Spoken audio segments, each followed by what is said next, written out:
Hi, everyone, and welcome to the Marine Strategy Update and Implementation Virtual Public Information Center. Your presenters today will be Ray Tasaka, Senior Urban Design Manager with Planning and Design at Waterfront Toronto, Brian Bowen, Project Manager, City Planning with City of Toronto, Martin Vandenberg, Vice President, Marine Ports and Coastal with WSP, and myself, James Knott, with Lura Consulting. Our agenda for today will cover Public Information Center #1 feedback, a project update, marine strategy recommendations and implementation framework, and finally, and importantly, how you can provide feedback through our online survey. Thank you, James. Thank you and welcome to our second Public Information Center for the Marine Strategy Update. My name is Ray Tasaka with Waterfront Toronto, working with City of Toronto, Ports Toronto, and our consultant team, WSP and Lyra Consulting. We had hoped to see everyone again in person. However, the situation has completely changed since our last public meeting in February of this year. On behalf of the project team, I hope everyone has staying healthy during this time. And we appreciate your time in watching this presentation today. With this, I would like to say a land acknowledgement.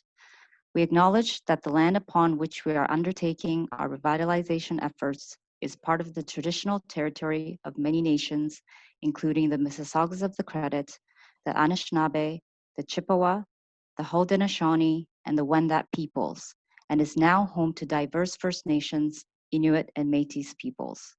We also acknowledge that Toronto is covered by Treaty 13 with the Mississaugas of the Credit. I will now ask Martin from WSP to start by a recap of what we heard from the public at our last meeting at Harbourfront Centre. Thank you, Ray. Good day, everybody. My name is Martin Vandenberg from WSP. I was the marine advisor on this study. And as mentioned by Ray, I'll start with some feedback from the first PIC session. We received very good and very useful feedback. The next two slides provide a quick summary of this. And to create some order in it, we've categorized the comments under the so-called 3 M's, either movement, mooring, and management.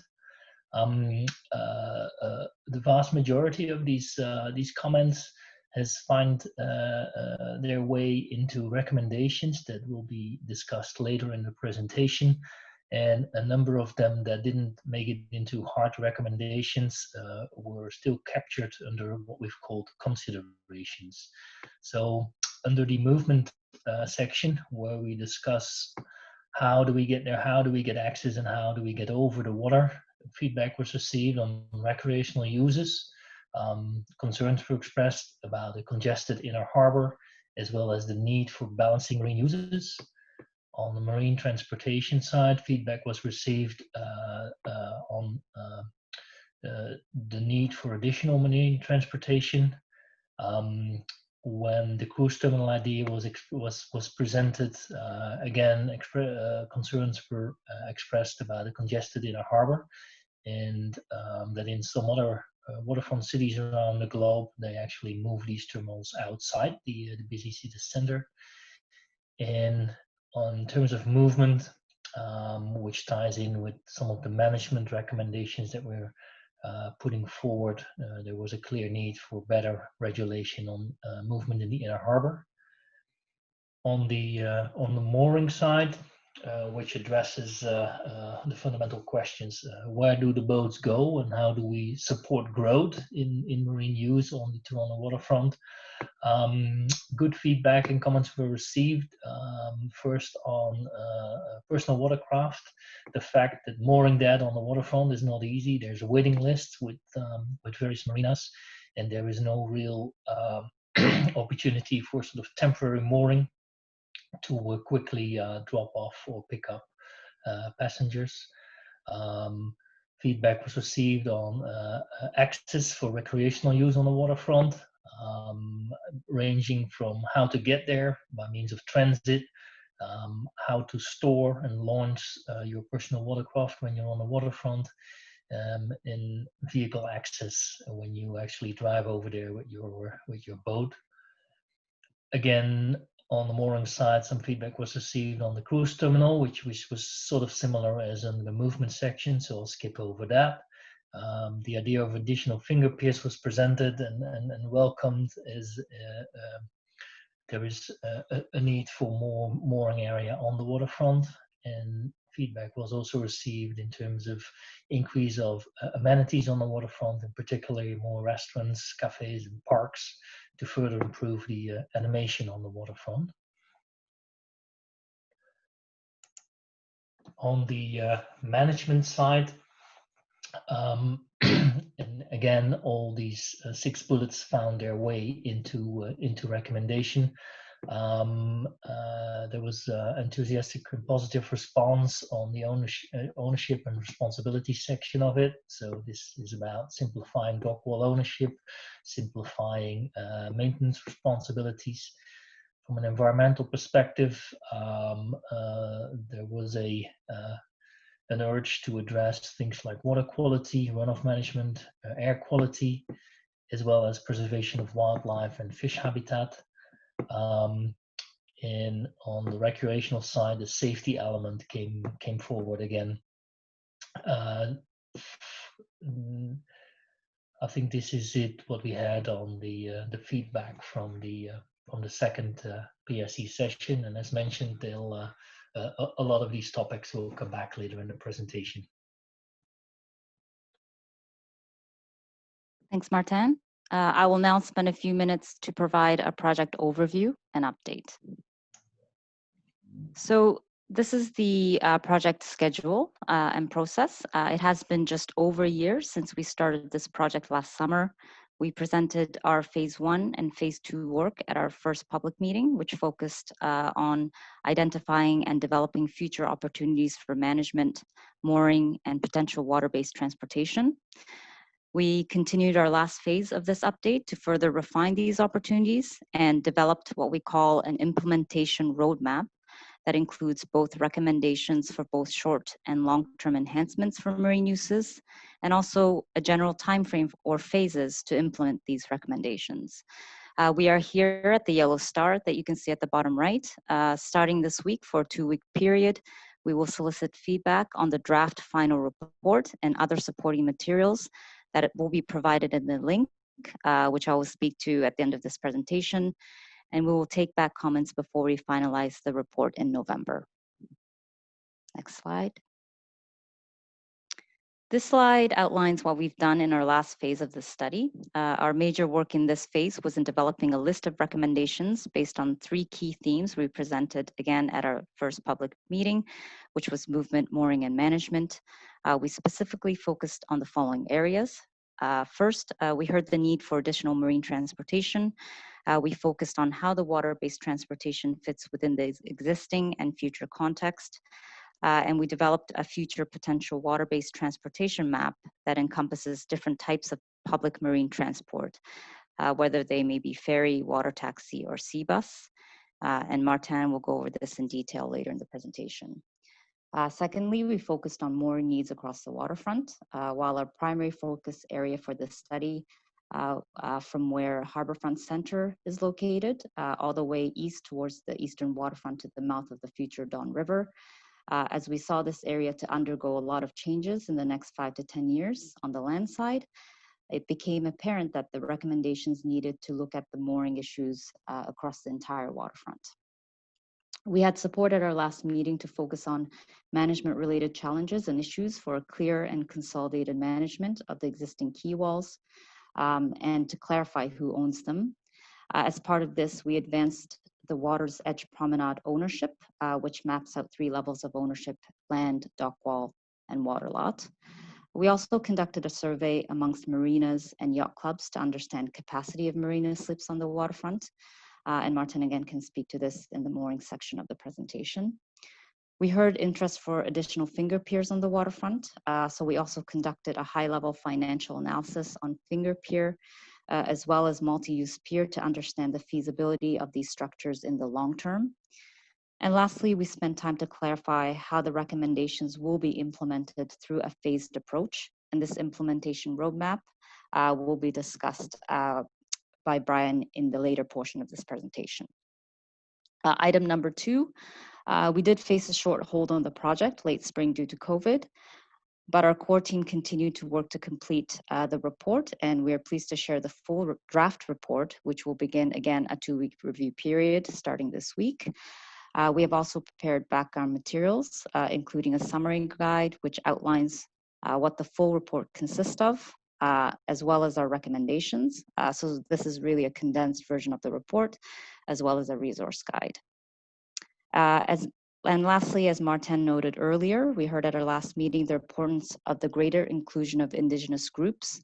As such, we want to give a brief overview of our Indigenous engagement. As the treaty holders of the region, which includes the study area, the Mississaugas of the Credit First Nations has been engaged as part of the study.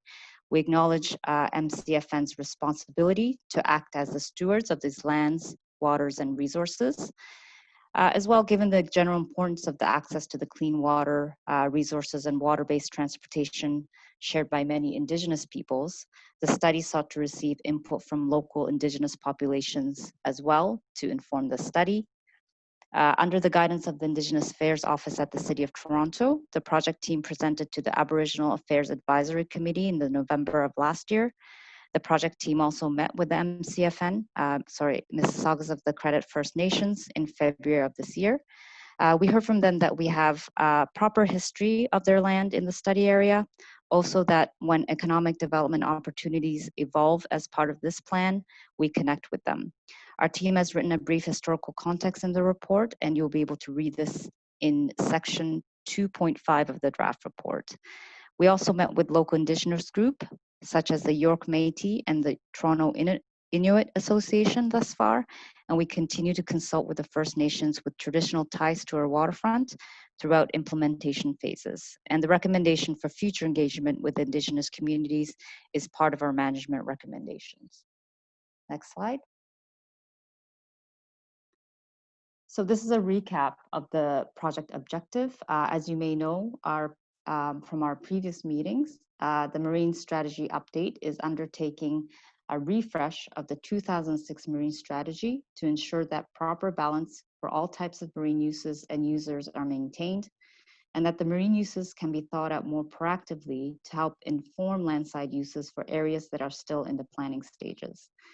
The update also aims to help guide conceptual and detailed design of the public and private investment in shoreline improvements in the future. It is also important to note that the Marine Update is rooted in cities' existing plans and policies, such as the Central Waterfront Secondary Plan, the Portland's Planning Framework Plan, the Villers Island Precinct Plan, and other ongoing projects such as the Portland's Flood Protection Project, which all identify the potential to provide new opportunities for marine-based activation along our waterfront. Our critique of the 2006 study, again, was that while there were good ideas in it, strategies that are still relevant today, it lacked actionable items to achieve the ideas. So our key effort in this refresh was then to develop a list of near-term and long-term actions and responding to what we've heard from our marine community stakeholders. Next slide. So this is a final report overview as part of this project update. This is the summary of the report that will detail out the recommendation. This is an excerpt from our executive summary of the main report. It is also included in the summary guide, which notes that the report is twofold. One, it is a document that is rooted in the vision to create a more accessible and animated waterfront that is connected both on land and water sides. And secondly, it is a practical roadmap, which identifies a list of actionable items to achieve our objectives. The report elaborates further on 3 streams. As I mentioned before, movement, which is about how we get from land to water, on and across the water. Mooring, which is about the boats, where do the boats go, and how do we support growth of different marine uses? And lastly, management, who owns what, who does what, which is how we structured our recommendations that respond to the marine uses and challenges that we heard from various consultations. Next slide. This is our draft reports table of contents that we wanted to share. Chapter 1 and 2 provides much of the work we completed in phase 1 and 2, focusing on the waterfront today, the issues and challenges and aspirations for the marine uses we heard through various stakeholders. Chapter 3 focuses on movement, Chapter 4 mooring, Chapter 5 management, and finally Chapter 6 provides a summary of recommendations and associated implementation phases. Next slide. We also have included a link to the draft resource guide with much of the detailed work including phase 1 inventory analysis, as well as stakeholders' full feedback and other consultation summaries are also included. And that is a project overview and update. And I will hand it over back to Martin, who will speak first on the movement recommendations and considerations. Yeah, thank you, Ray. So we'll start with the first M with movement, and we'll go into recommendations and considerations. We'll do the same for mooring and management later on. Just as a bit of an introduction, when we talk about recommendations, what we've tried to do as part of the marine strategy study is to come with sort of detailed action plans that can be put into play under any of the 3 M's. However, thanks to the feedback of the stakeholders and the public, a lot of other valuable ideas came about, and unfortunately we were unable to address all of them as part of recommendations, but we thought them worth capturing and potentially follow up on a future implementation stages. So these have been categorized as considerations, and I will talk about both for the movement and mooring as well as the management section later on. So on the movement section, the movement chapter in the final report, it focuses on 3 parts. There is the movement from land to water, there's the movement onto the water, and then there's the movement over the water. The first part, and partly also movement onto the water, is more introductory. Most of the recommendations originate from the last section, from the over the water section. So next slide. So what you see here is what's called the harbor necklace concept. It's a concept from Waterfront Toronto, and to some extent this concept reappears in the definition of what we've called marine nodes and addresses sort of the marine transport throughout the inner harbor. I'll talk about that a little bit later.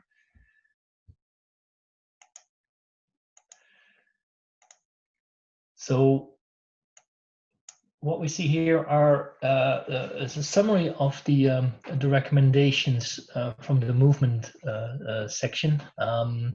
This is a summary session. In the actual report, you'll find the full details of the recommendation. You'll see that each of them has a description. There is a listing of responsible parties. There is an implementation phase, either 1, 2, or 3. It goes into detail as to whether the next step is actually a process improvement or a potential policy change, whether it's an action, which could be a pilot or a study, or whether it's more continued consultation. And then there is a report reference, so you can find the detailed write-up of the concerned recommendation in the final report. In terms of the implementation phases, just as a bit of background, phase 1 suggests that this should see immediate follow-up following the completion of this study. Phase 2 will follow from phase 1 and has a time frame depending on the actual recommendation of between 1 and 5 years, and then phase 2 will have a 5+ year type of horizon. So under movement, several recommendations. The first one deals with a permitted vehicle ferry. This would be from the mainland to the Toronto Islands. The second one talks about a common water taxi dock system and considers carrying out a review of the ongoing pilot that Waterfront Toronto is currently undertaking. and subsequently do a feasibility study and a management strategy for a system of common user docks for water taxis across the waterfront. The third recommendation is about a C-bus system. In more detail concerns the launch of a feasibility study for the introduction of a C-bus system on the waterfront. And the last one is the marine nodes. There's a few more slides on that, but based on the outcome of the studies of the two previous recommendations, the idea is to develop marine nodes and routes, as well as infrastructure requirements for landing system of marine craft. So if we go to the next slide. So what you see here is a map of the existing water-based transportation on the Toronto waterfront. So this includes in orange the ferry services to the Toronto Islands, as well as the ferry across the Western Channel to Billy Bishop. In purple, you see the water taxi origin and destination points. And in turquoise, you see tenders from several yacht clubs on the Toronto Islands. If we go to the next map, this is the map that shows the future potential water-based public transportation. So in addition to what you saw on the previous slide, we have now highlighted first in turquoise new potential destinations for water taxis and electric sea buses. As well, in red, the permitted vehicle ferry. That was also one of the recommendations for island deliveries. And that ferry would go from a point near the ship channel or the Eastern Gap towards Henlands Point. If we go to the next slide, then on this, and I won't read it all out, there's a lot of text, but here you find sort of the rationale behind the location of these marine nodes. First, the two for the permitted vehicle ferry, and then the various one for passengers. If we go then to the considerations, because some of these marine nodes are discussed there in a bit more detail. So out of the 11, quite a few are outside the Eastern Gap as well as the Western Channel, and navigation conditions there can be challenging. There's incoming waves, creates a bit of a choppy environment. So when it comes to developing these marine nodes, there should be good consideration of these environmental conditions in conjunction with the type of vessel. And even the eventual mooring facility should be sheltered. For the first 5 marine nodes, M1 to M5, which are all in the inner harbor, it's considered important that they're in close proximity of existing or future planned onshore transit. The last point in relation to the marine nodes is that in order to have sort of year-round operations, icebreaking in the inner harbor should be investigated in more detail. At the moment, there's 3 different agencies looking after this, and there is a potential to further streamline this. The last consideration, not to do with the marine nodes, but certainly something that came forward from the stakeholder interviews, is the importance for everybody involved with developing the Toronto waterfront to recognize the importance of industrial shipping in the port. This is still an activity that takes place in the Port of Toronto and will continue to be there. Important there is to consider the growing demand for lake shipping, which is in essence a low carbon transportation mode of transport. Important to coordinate vessel movements to avoid conflict and minimize operational interruptions. So that is also a safety element in there. And the last one is to consider limiting or restricting access to the ship channel, which is mainly industrial. So potentially restrict access there for non-industrial uses. If we then go to the mooring section,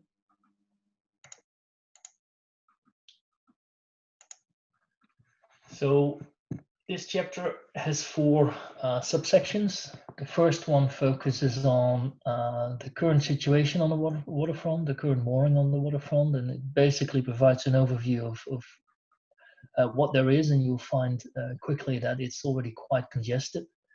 The second section looks into the near-term mooring needs and options. So there are some urgent issues that need to be addressed within the inner harbor. Then there's the long-term mooring needs, and that coincides with projected growth of different marine users and how can they be accommodated. And the fourth section of this chapter then looks into what are the opportunities. So looking at different stretches along the waterfront to identify mooring options for different types of marine users. So what you see here is a map that shows the current marine users in the study area, including various sailing routes. So a couple of key observations here is as mentioned before, the inner harbor has become very, very busy. They will only increase with the projected growth of the different types of marine users that we've seen. Then there's the question, what do these marine users need from an infrastructure asset, and where can they be accommodated? And as also mentioned in the previous sections, which of these marine users have an urgent need to be addressed from a mooring space perspective? So if we then go to the recommendations that were developed on the back of this chapter, again, the recommendation with the responsible parties and the implementation phases and a report reference. So the first recommendation, and this will come back in the management section and Brian will talk about, is the coordination of mooring on the waterfront. So the idea is that there is a marine coordination committee that will take leadership of coordinating mooring issues across the waterfront. And one of the immediate urgent issues to address there is Parliament Street slip. A second recommendation deals with marina slips and concerns the undertaking of a feasibility study to advise on the best option to increase marina slip capacity on the waterfront. As mentioned earlier, there is a waiting list for most yacht clubs, and this study will help in identifying and comparing different expansion options. The third one is a transient mooring facility, also referred to as the kiss and sail. So this is about short-term mooring for people to pick up and drop off passengers, and the idea is to launch a pilot project to test such a temporary facility. The fourth recommendation deals with the tour and charter boats, and there is a number of aspects that should be studied and decided upon, and that could be about the number of operating licenses that we could have in the inner harbor, the definition of uniform minimum requirements for the tour and charter boat operators, and a process around the licensing system, as well as the actual location. Should they all be in the downtown waterfront area, or can they be accommodated elsewhere?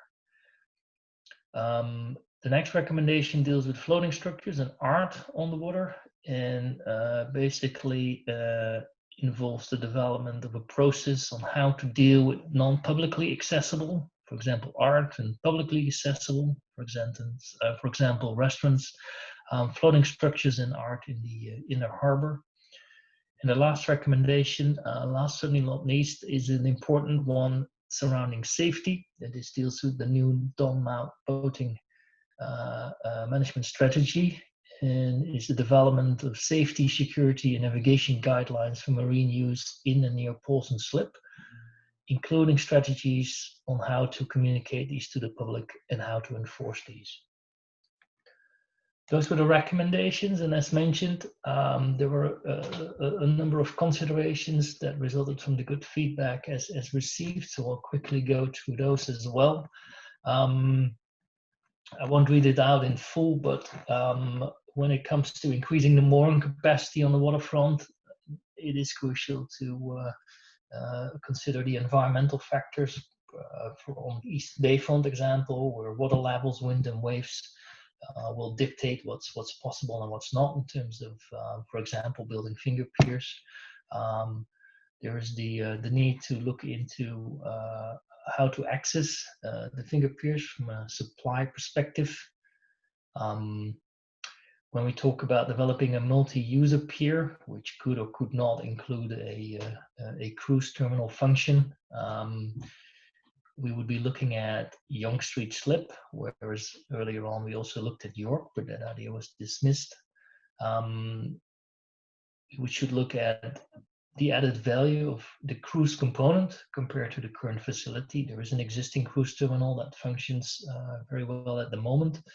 And then in developing such a multi-use pier, there is a need to enhance the public realm and not to reduce limited park and open spaces. So one way of achieving that is to have the cruise terminal built on a pier with public access, for example, on the roof that you see in certain other parts of the world.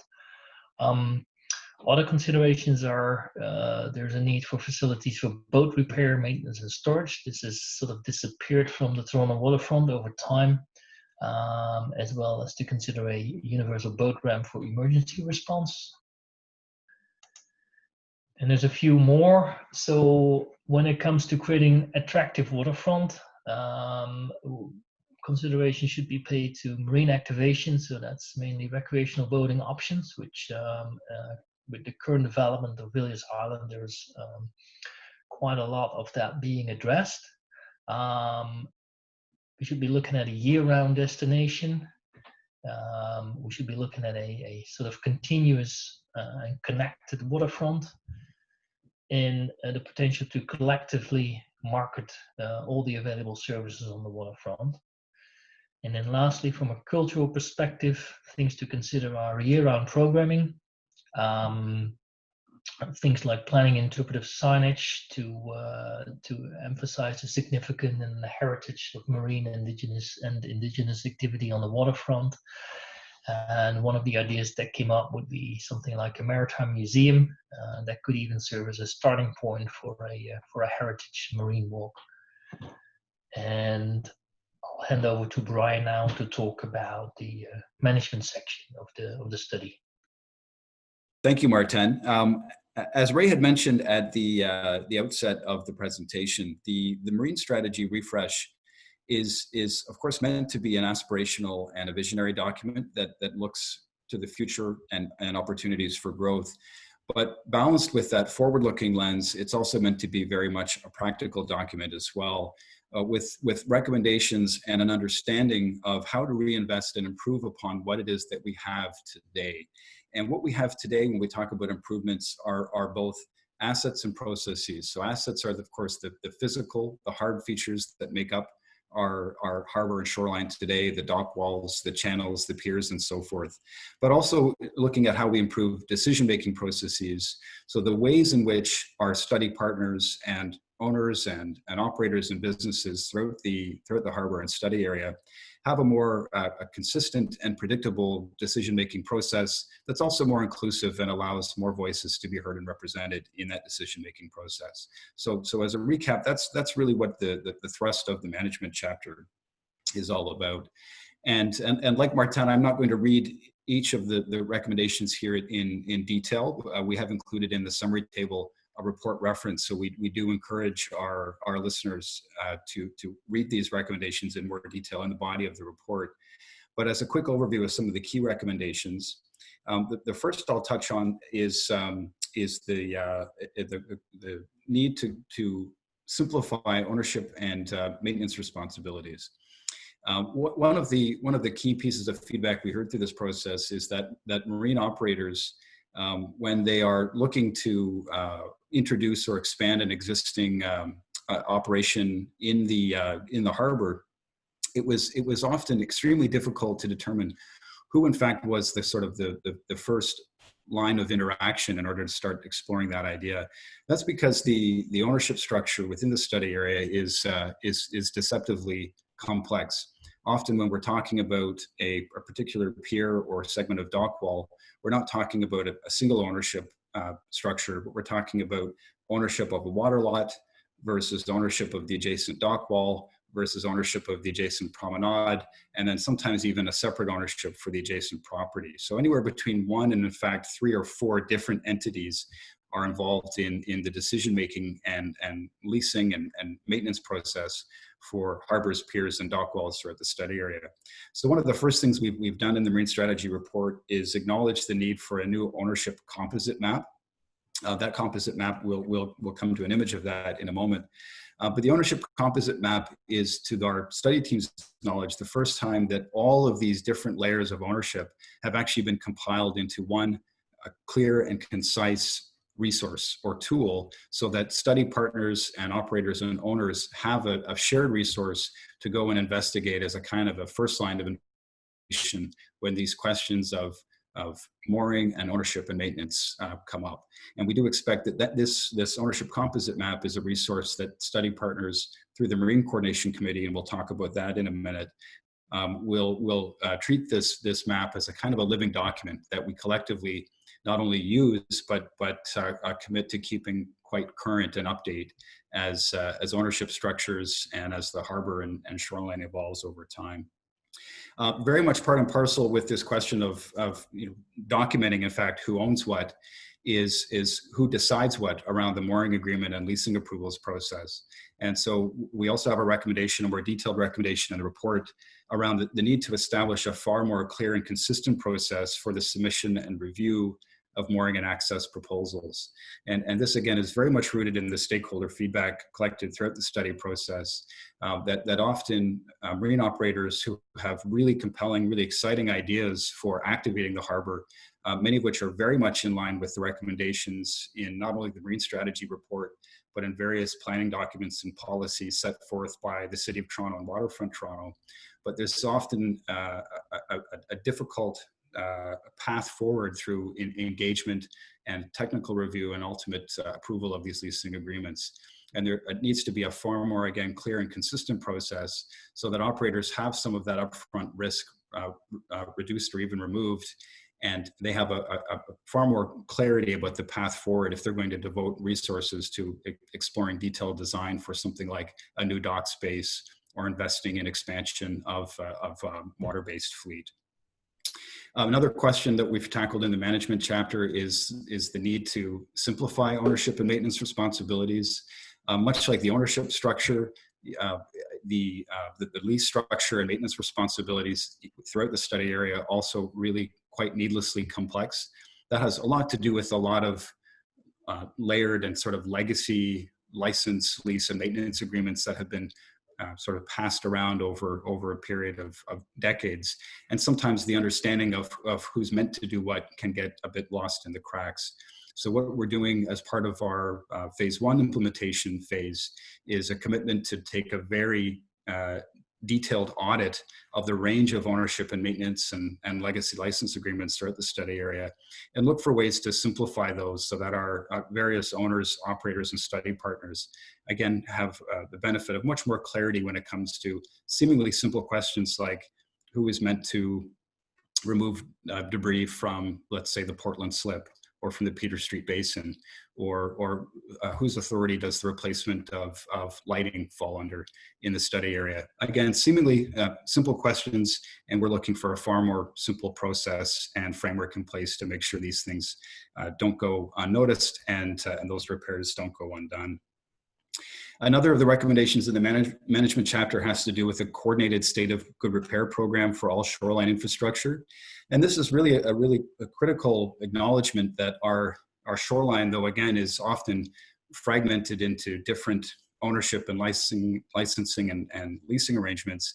There is a critical interconnectedness to the infrastructure that keeps our shoreline safe, and also the private and public property that relies on that shoreline intact and safe for use as well. But the condition assessment and the design and the repair of that shoreline and associated dock walls and piers can often be done in a fairly ad hoc fashion, with those decisions often falling to the individual respective owners of their segment of shoreline, as opposed to developing one comprehensive or coordinated view for the long-term investment of the overall harbor.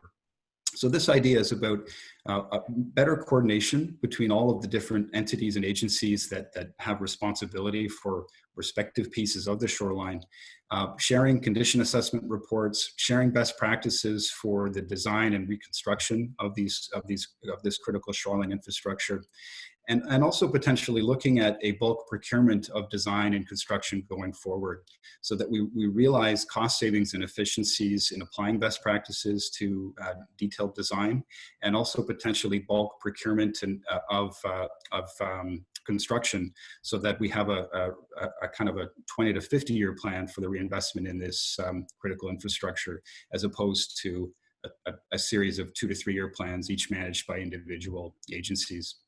And I'm going a bit out of order, but if we go back to the top of this table, the Marine Coordination Committee is a new idea. It's one that we've had a lot of really positive feedback on through the study process.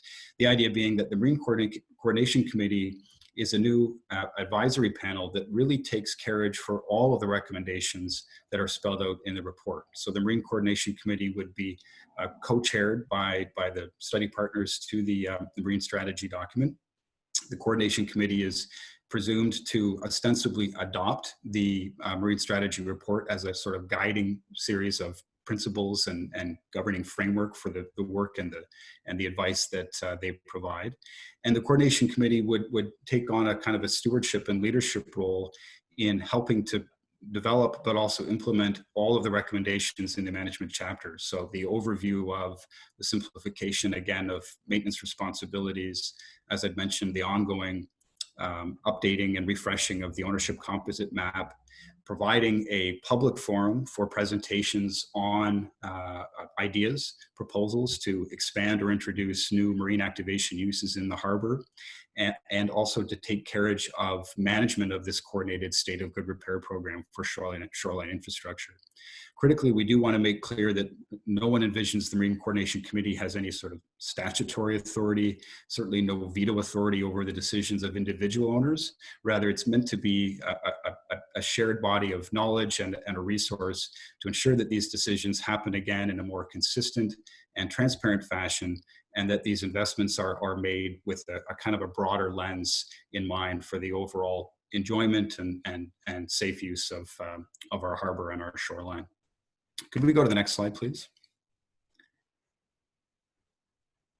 It's also envisioned that there's a need for a far more consistent and greater role for Indigenous communities in this decision-making process, in particular engaging with the Mississauga of the Credit First Nation and other critical Indigenous stakeholders. So there are a series of many more detailed recommendations in the report, with recommendations on how to ensure those critical voices are better represented throughout this decision-making and reinvestment and stewardship of our shoreline. Could we go to the next slide, please? So I mentioned the ownership composite map. So this is what this ownership composite map looks like. We've been through numerous iterations of this map throughout the study process. As we've mentioned, that this ownership of the study area is quite complex. So we've done our very best effort to get to what we think is now call it a 99% correct map. But we are asking our stakeholders to, over the course of the review period for this document, but also on a go-forward basis, review the map carefully and advise us if in fact we've missed something or misrepresented a particular ownership of a particular portion of either a pier, a slip, a basin, or a dock wall. Again, with the understanding that by the time we finalize the Marine Strategy report, this ownership map effectively becomes version 1.0. And we, again, envision this very much a living document that we continually update and refine over time as needed under the leadership and direction of the future Marine Coordination Committee. Next slide, please. Ray had also mentioned early on that one of the shortcomings we found in the 2006 report is that, notwithstanding there was a series of really interesting and compelling ideas, there was a lack of a clear implementation framework or roadmap to action those items going forward. So we've tried to address and rectify that shortcoming through this report and set out a much more clear and consistent path forward for how we actually deliver on the recommendations set out in the report.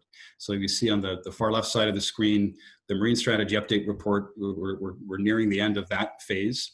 When that report is finished, we effectively move into implementation phase 1, which is by and large an in-house investigation and refinement of the ideas contained in the report. There are a lot of recommendations and ideas contained here that we've begun to develop as study partners, and we've begun to discuss with study stakeholders.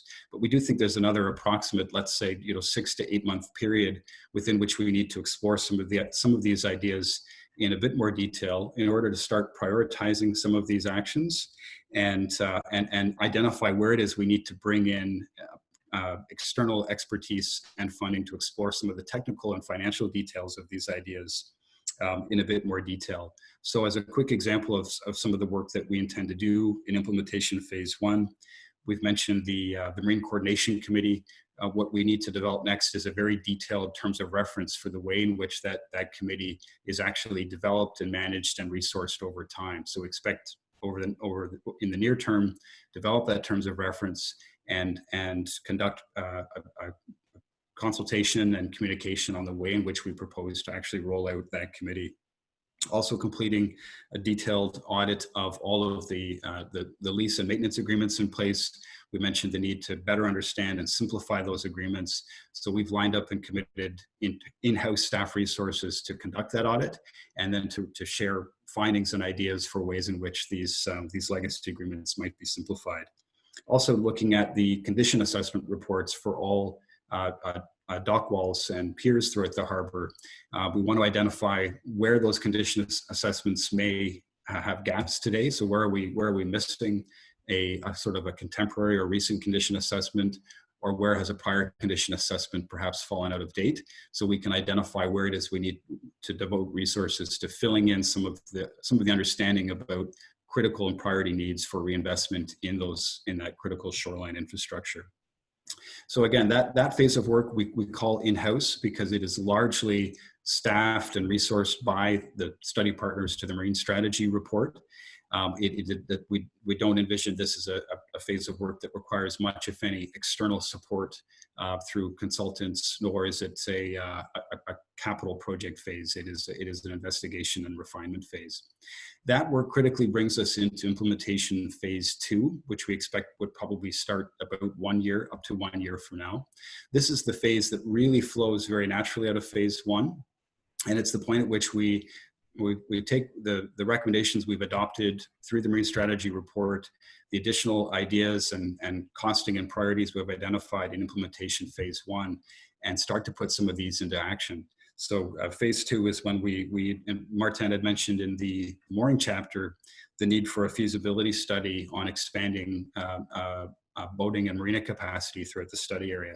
So for example, implementation phase 2 is the point at which study partners would co-fund a feasibility study to provide more detail, more costing and technical expertise on where in fact those opportunities exist and how to move forward with that idea. Phase 2 is when we may also start to address some of the gaps in the condition assessment studies. So in phase 1, we've identified where we might in fact be missing some critical condition assessment information about shoreline infrastructure. Phase 2 is when we might actually start some of the detailed engineering work to help us understand the scope and the need and the cost associated with actually implementing those repairs. So phase 2 is a projects focused phase, but projects meaning technical studies, but also the start of some small scale priority capital projects. And then phase 3 is what we call the capital renewal and expansion phase, which is a sort of a longer term, farther looking phase. That's when the much bigger, more ambitious ideas spelled out in the Marine Strategy report may be implemented on potentially a 5-year plus timeline. So if there is over time a demonstrated need for an expanded or a new marine terminal, sort of a multi-use pier and cruise ship terminal, for example. There may not be, but this is why we want to explore this idea further through implementation phases. Then this capital renewal and expansion phase is the time in which we would see the detailed design and potential construction of those ideas coming forward. So that I guess a quick overview of the implementation roadmap, phases 1, 2, and 3. And with that, I think I'm handing it back over to Ray. Thanks, Brian, and thanks, Martin. We would like to conclude this presentation with the next steps. As mentioned earlier, we are eager to hear your thoughts on the draft Marine Use Strategy report that we've shared online, along with this public meeting presentation. As I mentioned earlier, you'll be able to provide feedback through an online survey, which we have set up. In the first bullet, please visit our website to access the draft report, as well as all supporting materials in the link. In the second bullet, after reviewing the report, please share your feedback by completing a survey, also in the link shown here. We've also set up a phone-in option at the number shown to complete the survey over the phone. Next slide. Our next steps include soliciting feedback over the next 2 weeks. Then we will complete the final report in November. And following the completion of the final report, as Brian mentioned, we aim to commence our implementation phase 1 sometime end of this year. We again appreciate your time in watching this presentation. We look forward to your feedback. Thank you.